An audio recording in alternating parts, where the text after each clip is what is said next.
Assalamualaikum warahmatullahi wabarakatuh. Saya Yunia Nurul Fauzia kelas 2B Agribisnis dengan NIM 444-120072 akan memaparkan hasil resum jurnal yang saya kerjakan dengan judul Penentuan alergenisitas protein gen RB pada kentang produk rekayasa genetika berdasarkan studi bioinformatika. Pemenuhan kebutuhan pangan dan peningkatan kualitas pangan telah mendorong berkembangnya teknologi rekayasa genetika dalam produksi pangan. Salah satu keunggulan penerapan teknologi rekayasa genetika pada tumbuhan atau hewan adalah dapat dihasilkannya produk yang lebih cepat dan akurat daripada seleksi secara tradisional. Pengembangan kentang pada produk rekayasa genetika atau PRG tahan penyakit hawar daun Phytophthora infestans telah dilakukan melalui persilangan antara tanaman Catadin Evern SP951 dan kentang non-PRG Atlantik dan Granola. Kentang PRG Catadin SP951 tahan penyakit hawar daun P. infestans dirakit menggunakan gen RB yang diisolasi dari kerabat liarnya atau Solanum bulbocastanum dan telah diuji selama beberapa tahun di Amerika Serikat. Berdasarkan hasil uji efikasi di lapangan uji terbatas atau LUT, 6 jalur hasil persilangan menunjukkan ketahanan terhadap penyakit hawar daun. Hasil tersebut menunjukkan kestabilan dan tidak adanya perubahan gen RB, serta menunjukkan kestabilannya pada beberapa generasi. Selain itu, tanaman kentang hasil penelitian tersebut juga telah dievaluasi pengaruhnya terhadap mikrobatan penyakit alamiah dan tidak menunjukkan adanya pengaruh secara signifikan.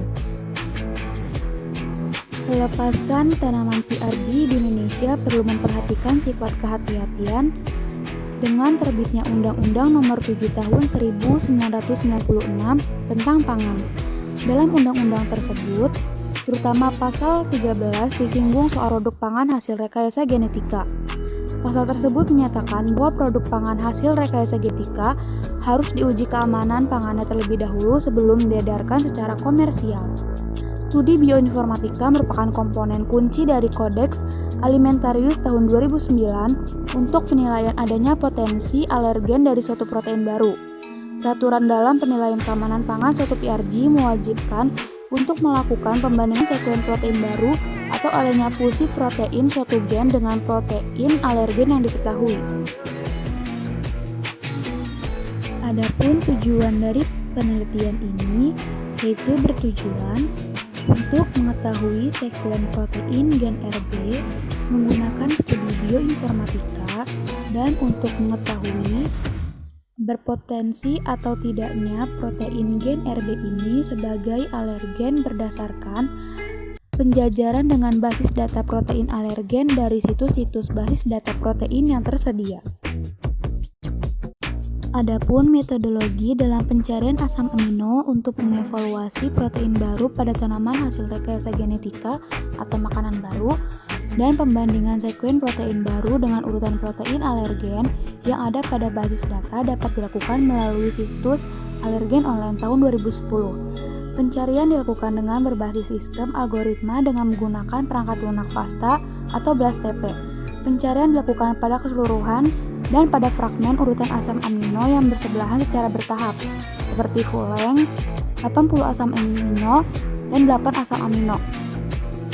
Besaran ukuran asam amino ini berdasarkan hasil studi terdahulu untuk meminimalkan adanya kemungkinan hasil false negatif atau false positif.